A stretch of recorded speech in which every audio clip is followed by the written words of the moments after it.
We are discussing chapter number 4, which is carbon and its compounds.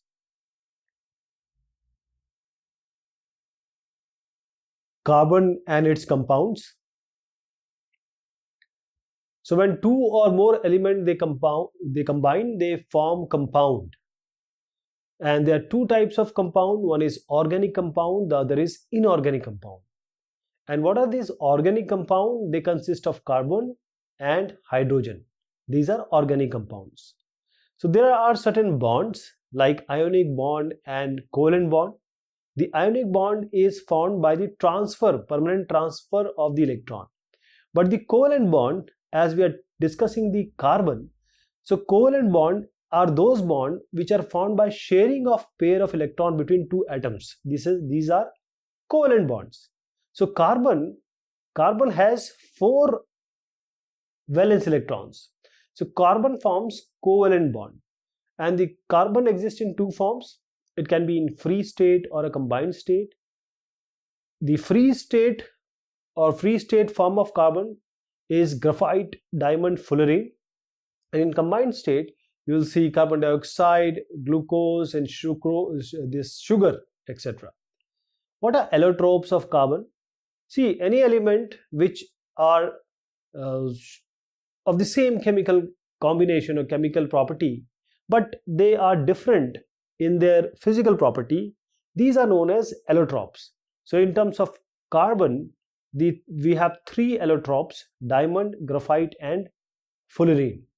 So diamond, this exists as a three-dimensional network with very strong carbon-carbon covalent bond, and the diamond is quite hard in nature and high melting point it has.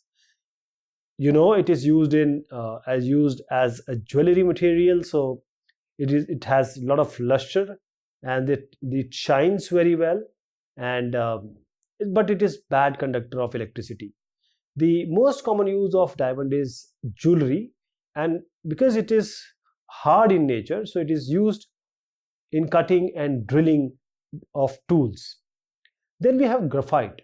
Now this graphite is made up of van der Waals forces, which are weak forces, and each carbon atom is bonded with other 3 carbon atoms. So other 3 carbon atoms like this, in order to form hexagonal rings. It's a good conductor of heat and electricity, and generally it is used in machine parts as dry lubricant, and also used in lead pencils. Fullerene, it's a hollow cage. See, it's a structure, you can see that it's a hollow cage structure, and it is of the form of sphere, and the structure is similar to fullerene, but see, here we have a pentagon and here we have hexagon. 6 edges are there. So it along with these hexagonal rings, you will see pentagonal and heptagonal rings also there.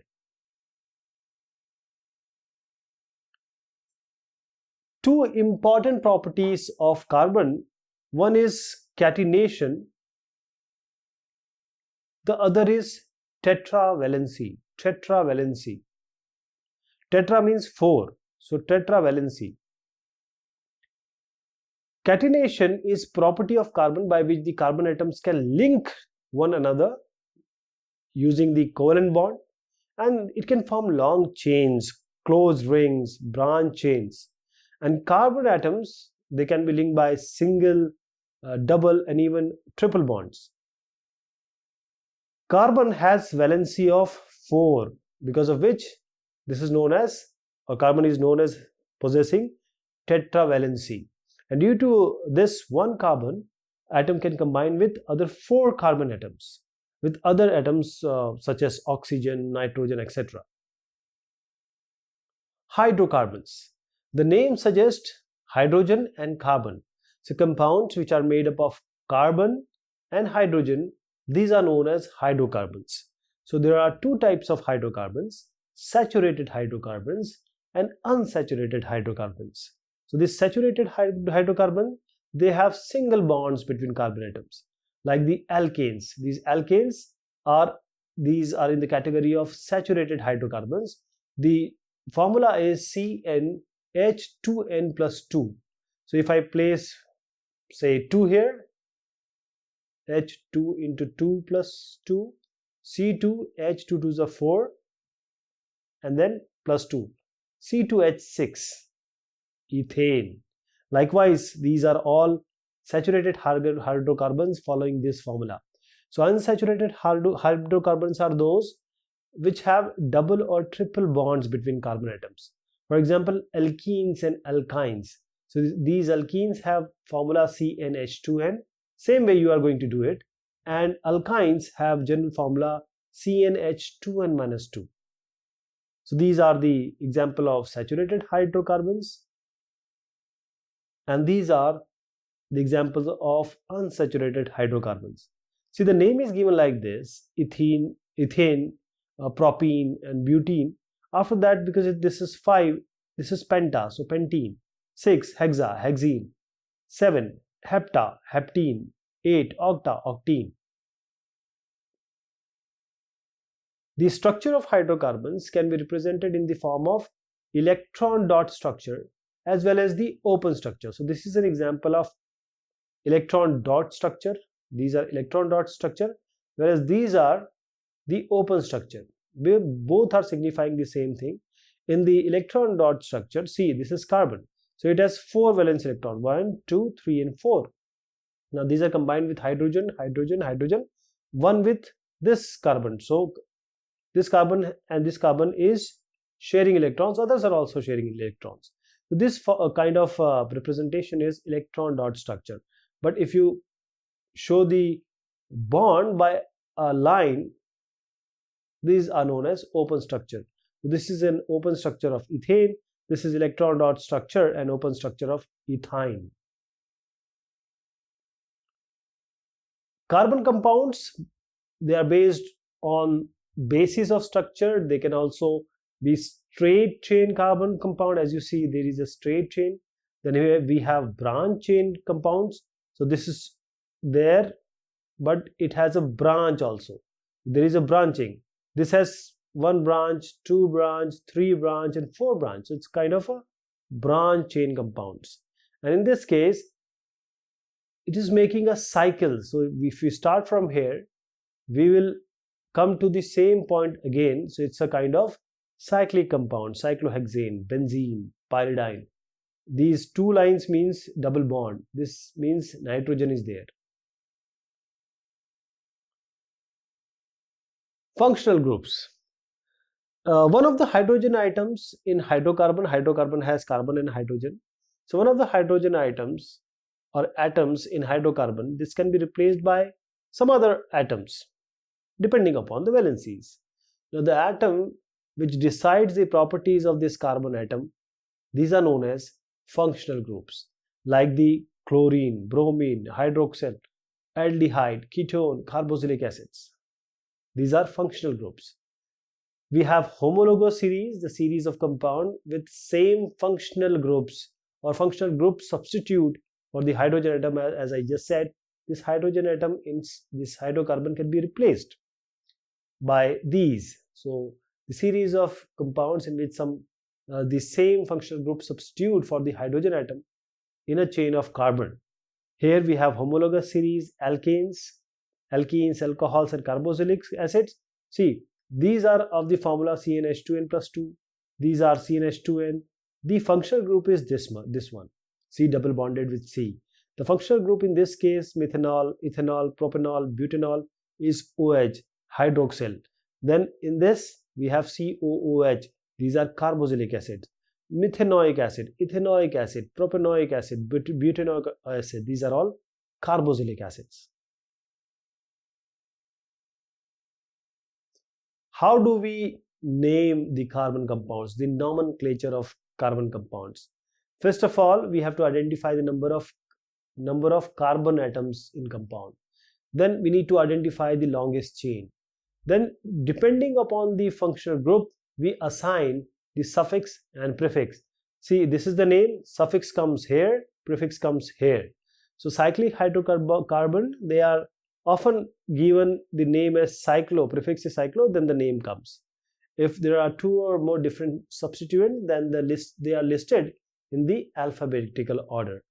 If the same substituent occurs more than once, then the location of each point on which the substituent occurs is given. For example, see these are functional group, and what is the end here? An. This is the suffix ending, and these are for CH atoms. If we have OH, we give OL. So this is alcohol. Ene, double bonded. Ene, alkene, alkyne, ine for C triple bonded. Aldehyde, Al, C double bonded with O and single bonded with H. Amine with N. Ether with O double bonded. Then ester, O8, like this, C double bonded and C single bonded. Ketone, one, C double bonded with O with others. Nitrile with Ile, C triple bonded with N. These are different functional groups. Chemical properties of carbon compounds. Combustion. This is one of the chemical properties of carbon compounds. So carbon, along with the carbon compound, is used as a fuel because it normally burns in the natural being and it releases energy, and this energy is quite heavy, means the fuel, as a fuel, the energy being released can be utilized. So the saturated hydrocarbon, they produce blue and non-sooty flame because they burn properly, while the unsaturated hydrocarbons, they produce yellow sooty flame. Oxidation. The alcohol can be oxidized to aldehydes, whereas these aldehydes can be oxidized to carboxylic acids. The oxidizing agent like the potassium permanganate, this can be used for oxidation. Addition reaction. The hydrogenation of vegetable oil is an example of this addition reaction. See how to convert oil into ghee. Oil into ghee. So addition of this when we add hydrogen in presence of catalysts like the nickel or palladium, this converts the oil into ghee. So this is how the addition reaction takes place. Then the substitution reaction. What is substitution reaction? When an atom or one atom of hydrocarbon is replaced by chlorine, bromine, because these have valencies of 1, they fulfill it by when one atom of hydrocarbon is replaced, so they replace one. Like this in the methane, CH4, this chlorine, when they combine, or this one bond of hydrogen is replaced by chlorine, so this is a substitution reaction. Chloromethane is formed. There are important carbon compounds like ethanol and ethanoic acid. So this ethanol is volatile liquid. You know, if you keep it outside, it will just it will vanish because it is just volatile, and it has low melting point. It reacts with sodium to form sodium ethoxide. See, it reacts with ethanol reacts with sodium to form sodium ethoxide. So this reaction is used to test the presence of ethanol. How? Ethanol, because this reaction is evolving or liberating hydrogen. Then the dehydration of ethanol in presence of, say, sulfuric acid, it gives you alkene. What it gives you? Alkene. Ethanoic acid is colorless acid. We are talking about ethanoic acid. And when pure ethanoic acid freeze like ice, it will give you glacial. It is known as glacial acetic acid. Glacial has come from glaciers, and it is formed at temperature of about 16.6 degrees centigrade. This ethanoic acid or acetic acid, when they react with ethanol, ethanoic acid, when they react with ethanol, they form ester, and ester can be easily classified by their sweet smell. And when the reaction of ester is done with strong base, soap is formed. This is known as saponification. This acetic acid react with strong base to form sodium acetate and water. soaps and detergent. So what are the soap and detergent? Soap is what we use to clean our body, and detergent we use to clean our clothes. Sodium and potassium salt of carboxylic acids, they are known as soap. They are known as soap. So they will work most effectively in soap water. And what are detergents? These are sulfonates or ammonium salt of long chain of carboxylic acids, and they can work effectively on soft as well as hard water. So this soap work on soft water, but these can work on soft as well as hard water. So what is the way, or what is the action of this soap and detergent, and how they actually clean things? So the cleansing effect of this soap and hydrogen is because of the ability to minimize the surface tension of water, because the body and the dresses have all the grease and dirts, etc. So how it does, it minimizes the surface tension of water in order to emulsify oil or grease, and it holds them in suspension of water. So when this soap dissolves in water, it will form anion and cation, soap anion and soap cation. There are two parts, hydrophobic and hydrophilic part. This hydrophobic part of soap and detergent, they are soluble in grease and dirt. Hydrophilic part is soluble in water. So there is a micelle formation, soap and micelle formation. So when dirt and grease, these are with soap water, the soap molecules, actually these are all soap molecules, they arrange them in tiny clusters. These are known as micelle. So the hydrophilic parts stick to the water and form outer surface of the micelle. You can say a small bubble, you can assume like that. And hydrophobic part binds to oil and grease. This is how it carries out the cleansing action. So this is a very brief discussion about carbon and its compound. Thank you so much and take care of yourself.